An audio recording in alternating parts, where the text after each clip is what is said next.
A free year on the internet? 24/7 tech support? Dream on. With a Gateway Essential PC, you know exactly what you're getting. Monitor great software, award-winning tech support, and free internet access, all for $28 a month. No mystery there. Call 1-800-GATEWAY for a Gateway Essential PC with an Intel Celeron processor. Et salut tout le monde, on se retrouve pour poursuivre ma série de vidéos sur le hardware des consoles et voir un petit peu quelles équivalences on a sur les composants PC. Sur la première vidéo, j'avais fait le hardware de la décennie 2000 avec la toute première Xbox, la Xbox 360 et la PS3. Ensuite, j'avais fait PS4, PS4 Pro, Xbox One X. Et je sais qu'il y avait pas mal de monde qui attendait donc celle-ci avec les PS5 et les Xbox Series. Donc sans plus attendre, on attaque, mais ce sera juste après la sponsor. Le sponsor de cette vidéo, maintenant vous commencez à les connaître sur la chaîne, il s'agit de Godil24. Vous venez d'acquérir un nouveau PC ou de vous monter un nouveau PC, malheureusement vous n'avez pas de système d'exploitation. Même si les BIOS sont très sympas de nos jours, eh bien c'est quand même mieux d'avoir un système d'exploitation pour pouvoir en profiter pleinement. Et Godil24, le partenaire de cette vidéo, vous propose par exemple des clés officielles Windows 10 ou même Windows 11 directement. En plus de ça, grâce au partenariat, vous pouvez avoir 50% de réduction avec le code ALD50. Et si c'est le pack office qui vous intéresse, vous aurez droit à une réduction un peu plus conséquente avec ALD 62 et c'est 62% de réduction. Si vous avez besoin des deux, eh bien il existe des bundles Windows plus le pack office, le tout avec la réduction ALD 62. Pour procéder, c'est très simple. Par exemple pour Windows 11, il vous suffit d'ajouter la version qui vous intéresse au panier. Une fois que c'est fait, vous allez directement dans le panier. Dans l'onglet prévu à cet effet, vous ajoutez le code de réduction ALD 50 pour Windows. Vous cliquez sur utiliser le coupon et vous pouvez voir que le prix a baissé en passant de 26,50 € à seulement 13,25 €. Ensuite, vous procédez aux différentes étapes du paiement jusqu'à choisir la méthode de paiement, par exemple les paiements sécurisés avec PayPal. Vous recevrez très rapidement la clé Windows dans votre boîte mail, donc surveillez bien les spams si vous ne voyez pas le mail arriver. De toute manière, en cas de pépin, Godil24 s'engage à vous rembourser à 100% via le service après-vente disponible 24 h sur 24, 7 jours sur 7. Merci à Godil de sponsoriser cette vidéo et merci à vous si vous faites des achats via Godil24, car indirectement, ça vous permet de soutenir la chaîne.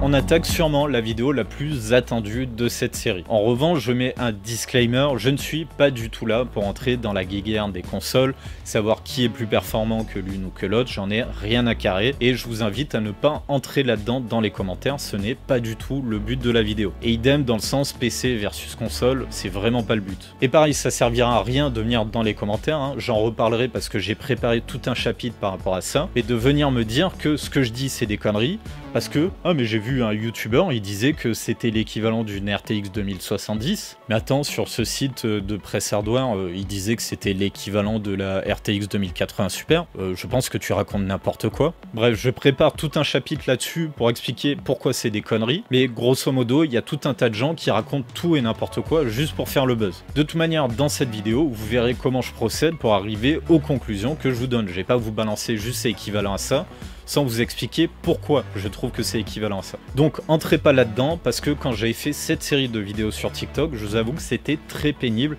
les commentaires du genre que j'avais pu avoir. Bien entendu, je peux me tromper, mais dans ce cas-là, faut m'expliquer pourquoi et avec des vrais arguments. Bref, tout ça mis au point, hein, on n'attaque pas forcément dans la joie et la bonne humeur, mais vraiment, cette génération de consoles, elle me fait peur parce que je sais que j'ai attiré des gens qui sont pas forcément habitués au contenu que je produis, et pour l'avoir vécu sur TikTok, qui sont pas les plus bienveillants. Donc je mets directement les choses au clair. Mais bref, il est temps d'attaquer réellement cette vidéo et on commence avec les processeurs que l'on retrouve sur les Xbox Series X et Series S.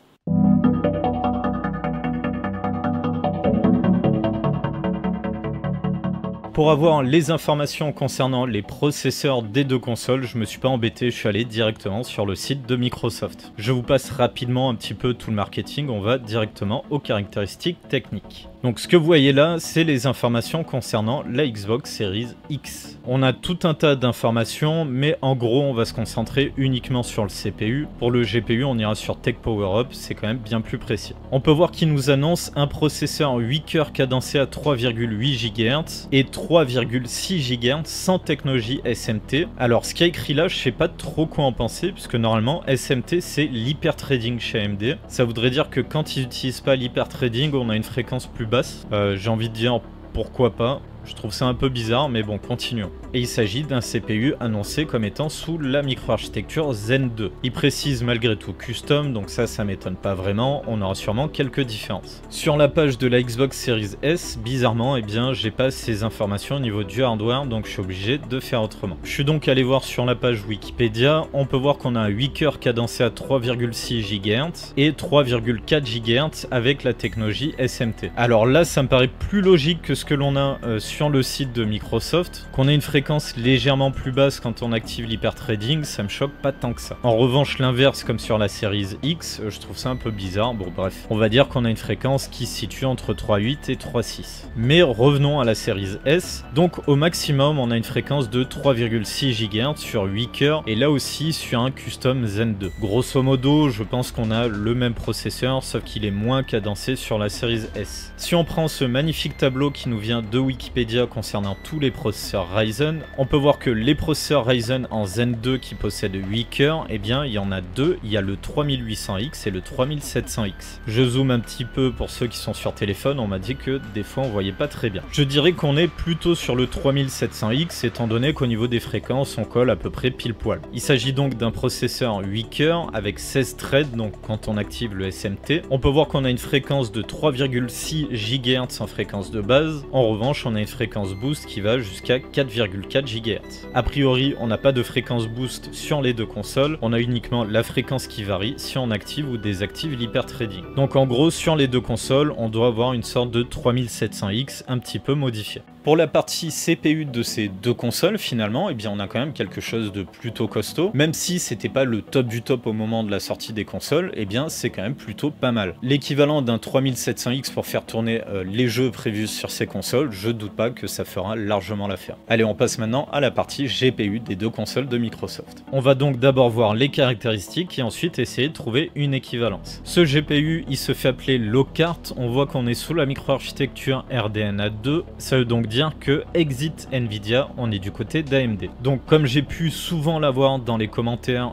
de mes vidéos TikTok ou même de ma précédente vidéo sur YouTube, eh bien ça ne sert à rien de me parler de carte Nvidia en me disant oui c'est l'équivalent d'une RTX 2060 ou une 2070. C'est juste pas comparable étant donné qu'on est chez RDNA, on n'a pas du tout les mêmes technologies. Par exemple, il n'y aura pas de DLSS, donc on ne peut pas vraiment comparer avec ce que propose Nvidia. Bref, continuons. On est gravé en 7 nanomètres. Il est fait de 8 milliards de transistors. Oui, dans cette vidéo, je me ferai pas avoir par cette petite virgule. Il est composé de 1280 stream processors, de 80 unités de texture et 32 unités de rendu. Le tout réparti en 20 unités de calcul, l'ensemble étant cadencé à 1565 MHz. Concernant la mémoire, on a 8 Go de GDDR6. Alors je précise, encore une fois, il s'agit de mémoire partagée, donc 8 Go partagés entre le CPU et la partie graphique. On a un petit bus mémoire de 128 bits, ça fait pas énorme, l'ensemble étant cadencé à 1750 MHz. Alors pour trouver une équivalence, je sais déjà que ça va être compliqué, autant je m'inquiète pas pour la Series X, mais pour la Series S, ça va être un peu plus ardu. Je vous l'annonce direct, pour moi, on se situe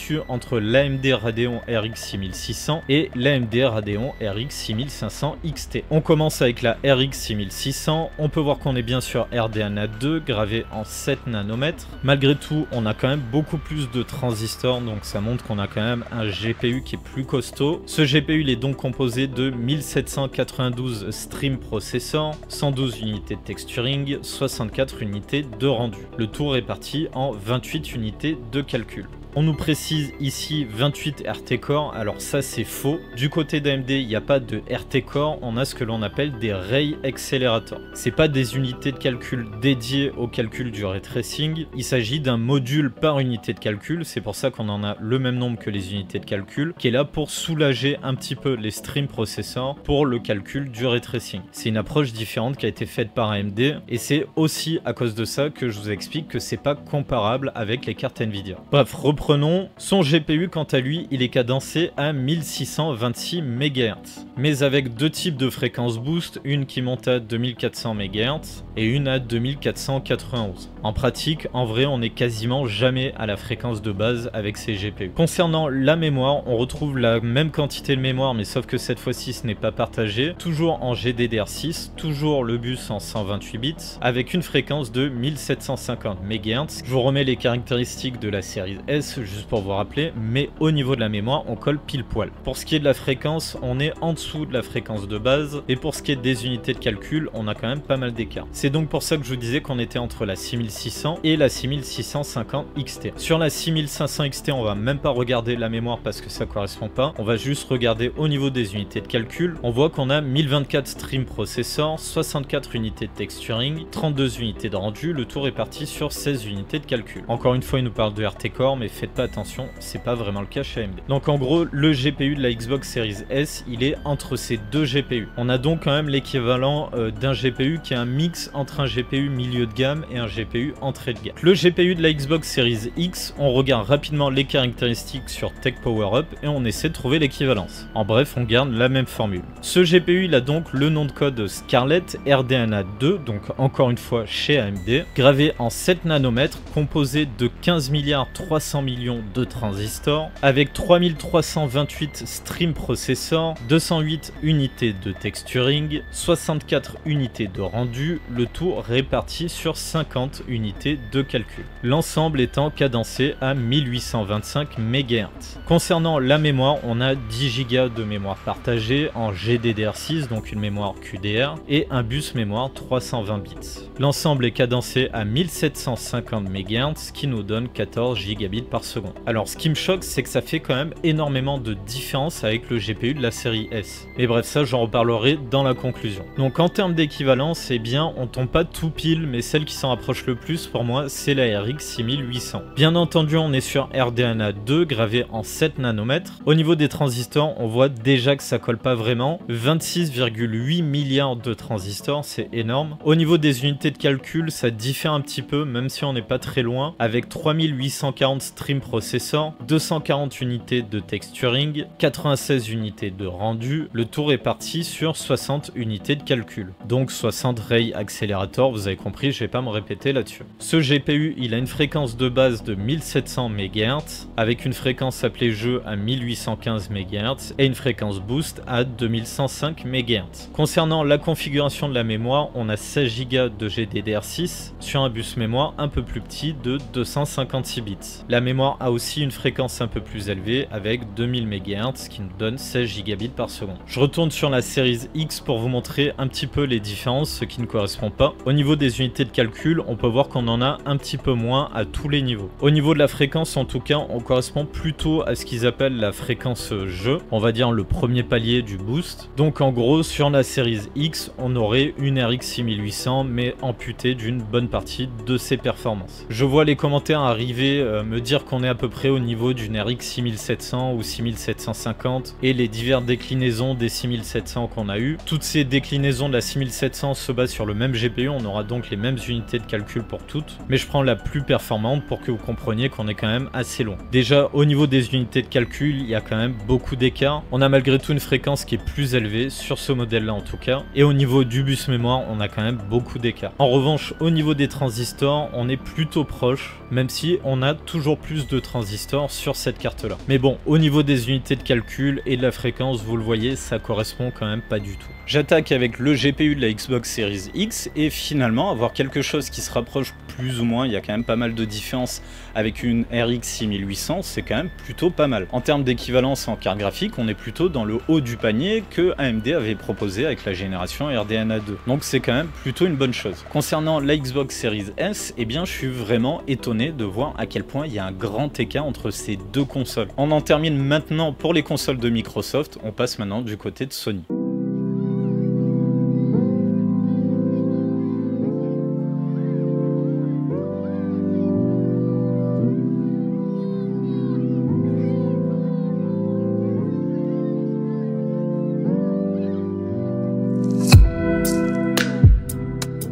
Concernant le processeur de la PS5, eh bien ça va aller très vite tout simplement parce qu'on est exactement sur la même base. On retrouve un processeur en microarchitecture Zen de 8 cœurs, donc ça se joue entre le 3700X et 3800X, avec une fréquence qui a priori est fixe à 3,5 GHz. Donc on se rapprocherait plutôt du 3700X. Après, exactement comme pour les deux consoles de Microsoft, il y a quand même un petit écart, on tombe pas vraiment pile poil. Concernant la partie GPU, il est nommé Oberon, lui aussi sous microarchitecture RDNA 2, gravé en 7 nanomètres et composé de 10,6 milliards de transistors. Pour ce qui est des unités de calcul, on retrouve 2300 stream processors, 144 unités de texture, 64 unités de rendu, le tout réparti sur 36 unités de calcul, avec une fréquence d'horloge de 2,233 GHz. Concernant la mémoire, on a 16 Go de GDDR6 avec un bus mémoire de 256 bits et une mémoire cadencée à 1750 MHz. Et concernant son équivalence, pour moi, on est très proche de la Radeon RX 6700. Bien entendu, c'est du RDNA 2, 7 nanomètres. On voit qu'au niveau des transistors, il y en a quand même plus pour cette carte. En revanche, au niveau des unités de calcul, on colle pile poil. Même nombre de stream processors, même nombre d'unités de texture, même nombre d'unités de rendu. Le tout réparti en 36 unités de calcul, donc à l'identique encore une fois. Et même au niveau de la fréquence du GPU, on est clairement pas mal avec 2450 MHz de fréquence max pour cette carte. On est quand même très proche, il y a un petit peu plus de 100 MHz qui les sépare. En revanche, on a une fréquence mémoire un petit peu plus élevée, mais un bus mémoire restreint par rapport à la PS5.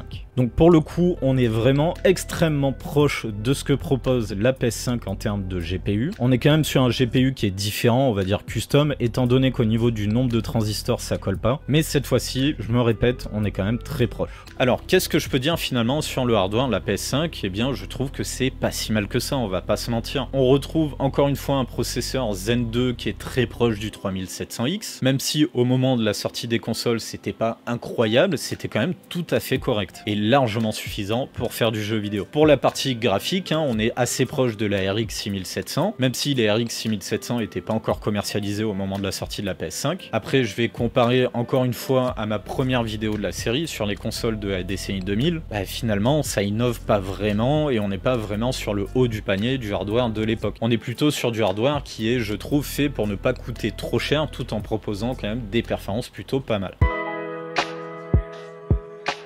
Allez, je vais essayer de conclure concernant le hardware de ces consoles et j'attaque directement par quelque chose que j'avais dit un petit peu sans approfondir. On n'est clairement pas sur des consoles qui sont innovantes. Et en vrai, la conclusion de cette vidéo-là sera assez proche de celle que j'avais fait pour la PS4 et la Xbox One. On a finalement des consoles qui se basent sur un hardware qui est disponible et pas trop cher. C'est un hardware qui leur permettra de faire tourner des jeux dans des bonnes définitions, des jeux qui seront plutôt jolis graphiquement, mais sans que ça leur coûte une fortune à produire ces consoles. Ils sont allés chercher le ratio performance-prix et ça se comprend totalement. Il y a un truc dont j'ai pas parlé, c'est les systèmes de stockage qu'on a dans les consoles. Alors pourquoi j'en ai pas parlé? Parce que je trouve pas ça ultra intéressant et je sais déjà que ça va virer dans la guerre de Keket pour dire eh bien le SSD sur la PS5 il est plus rapide que sur la Xbox Series, etc. etc. Je rappelle encore de certaines vidéos qui se faisaient la guéguerre des consoles en démarrant la console et en regardant laquelle démarre le plus vite. C'est complètement absurde et j'ai pas envie de tomber là-dedans. Mais en plus de ça, eh bien à cause de la presse hardware, d'ailleurs je vais faire un coup de gueule juste après, il y a beaucoup de désinformations là-dessus et c'est finalement très dur d'avoir des informations fiables. Et même quand on pense avoir des informations fiables concernant eh bien ces SSD, on sait qu'il y a tellement de bullshit autour de ça qu'on n'en est pas sûr à 100%. Donc je préfère laisser ça à d'autres et me concentrer sur les parties que je trouve plus intéressantes. Parce qu'on va pas se mentir, avoir un SSD qui est plus rapide que l'un ou que l'autre, ça vous permet simplement d'économiser peut-être une seconde sur un temps de chargement, ça va pas vous changer la vie. Et encore une seconde, je pense pense que je vois là. Pour revenir au hardware et un petit peu poser le mot de la fin de cette conclusion,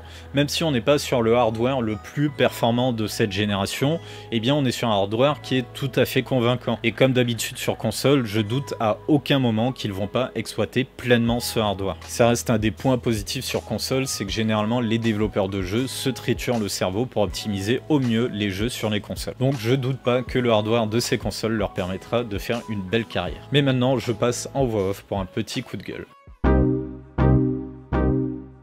Maintenant, un coup de gueule concernant les idées reçues répandues par la presse hardware et la presse jeux vidéo. Pour ça, je vais prendre quelques exemples et vous expliquer pourquoi c'est problématique. Le premier exemple, il nous vient de Tom's Hardware France. Pour leur défense, leur article est quand même sorti pas mal de temps avant la sortie des consoles, donc ils pouvaient pas forcément avoir toutes les infos. Ce qui me dérange, c'est qu'avec le peu d'infos qu'ils avaient, a priori, ils avaient la puissance en teraflop des consoles et ils ont dit qu'on aurait en gros l'équivalence d'une GTX 1080. Sauf qu'il n'y a pas pire pour se faire une idée des capacités d'un composant de se fier uniquement à la puissance de calcul brute. C'est une grosse erreur et encore plus de nos jours avec les technologies que l'on a telles que le DLSS ou le FSR. Pourquoi? Parce que cette puissance de calcul brute, elle est purement théorique et ça ne donne aucune information de comment cette puissance de calcul brute va être exploitée. C'est ce qui nous mène à Tom's Hardware qui nous dit qu'on a l'équivalent d'une 1080 alors que ce n'est clairement pas le cas. Comme je l'ai dit tout à l'heure, on est sur RDNA, donc ça veut dire clairement qu'on n'a rien à voir avec les cartes Nvidia. La microarchitecture est différente et donc la puissance de calcul est exploitée différemment. En plus de ça, on a des ray accélérateurs, ce qui n'est pas le cas sur la 1080. On a donc un GPU qui est capable de gérer à peu près correctement le ray tracing. Or, la GTX 1080, elle est capable de faire du ray tracing, mais uniquement via les cœurs CUDA. C'est extrêmement mal exploité et du coup, elle est très mauvaise en ray tracing. Un deuxième exemple, on est sur le site WiPC. Alors, j'ai pas la date d'origine de publication de cet article, mais il y a une mise à jour récemment. Pourquoi je vous parle de ce site? Parce qu'il répand une idée que j'ai déjà eu en commentaire et qui m'avait pas mal agacé, de gens qui croient dur comme fer que c'est l'équivalent d'une RTX 2070. Or, je me répète, on est sur RDNA 2, donc pas de DLSS, et surtout, les ray accélérateurs sont moins performants que les RT Core. Donc, encore une fois, la puissance de calcul n'est pas exploitée de la même manière. Ce qui fait que quand on active par exemple le ray tracing, eh bien les performances ne seront clairement pas les mêmes, et si on active les technologies d'upscaling, là aussi, que ce soit les performances ou la qualité du rendu n'est pas le même. Il nous parle aussi de la RX 5700 XT, qui cette fois-ci est sur RDNA 1. On pourrait se dire, bon, c'est RDNA 1, RDNA 2 est une mise à jour, oui certes, mais c'est une mise à jour majeure, qui apporte notamment les ray accélérateurs. Donc même la RX 5700 XT, on peut pas comparer, parce que tout simplement, elle n'est pas capable de faire du ray tracing. On arrive maintenant sur le site poubelle de Frandroid, qui, encore une fois, répand des fausses idées reçues. Ils nous vendent carrément une GeForce RTX 2080 Super, tout ça pour nous faire un titre putaclic comme quoi ces consoles vaudraient plus de 1300 € en équivalent PC. Clairement des escrocs de nous vendre que c'est l'équivalent d'une RTX 2080. Il n'y a strictement rien qui correspond à cette carte graphique. Bref, Frandroid, je vous avais déjà dit qu'il racontait n'importe quoi, et bien ça le confirme encore. Pour ne pas être non plus de mauvaise foi, généralement ces articles ils ont été publiés avant la sortie des consoles ou avant la sortie des cartes graphiques AMD sous RDNA 2. Par exemple, c'est le cas de Frandroid,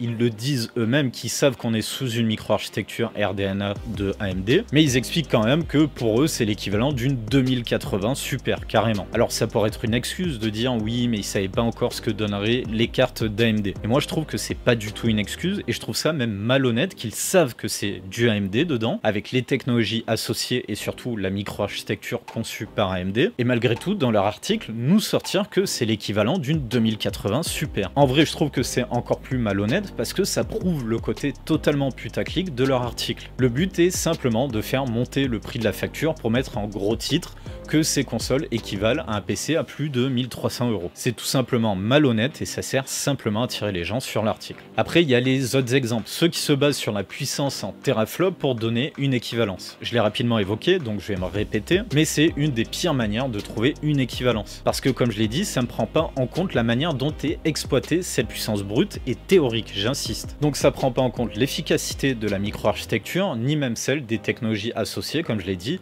Il faut quand même prendre en compte de nos jours le DLSS, le FSR et le XESS. Forcément sur console c'est AMD, on aura au mieux du FSR pour faire de l'upscaling, Tuning, ce qui fait qu'on peut pas dire que c'est équivalent à une carte Nvidia, même les RTX 2000. La qualité du rendu ne sera pas la même et le gain en termes d'images par seconde ne sera pas le même non plus. À partir de là, déjà, c'est pas équivalent. Sans parler des performances en ray tracing qui sont pas du tout les mêmes du côté d'AMD ou d'Nvidia. J'aime bien les analogies avec l'automobile, donc je vais en faire une qui montre plutôt bien le problème. On prend deux moteurs qui font tous les deux 300 chevaux. Sur ces deux moteurs de 300 chevaux, techniquement, ils ont la même puissance. Mais on a un moteur diesel qui est fait pour aller dans un camion et de l'autre, un moteur essence qui est fait pour aller dans une voiture de sport. Bien que sur le papier, eh bien, on est 300 chevaux d'un côté ou de l'autre, la puissance n'est pas exploitée de la même manière. Pour le camion, on privilégiera le couple pour tracter des charges lourdes, mais on aura un véhicule qui ira pas très vite. Alors que de l'autre côté, c'est tout l'inverse. On privilégiera plutôt la VMAX pour pouvoir aller rapidement, vu que c'est une voiture de sport. Donc même si on a les mêmes puissances à la base, on n'aura pas du tout le même résultat. Et bien pour moi, se baser uniquement sur la puissance théorique en teraflop, c'est exactement faire la même erreur qu'en comparant ce moteur de camion et ce moteur de voiture,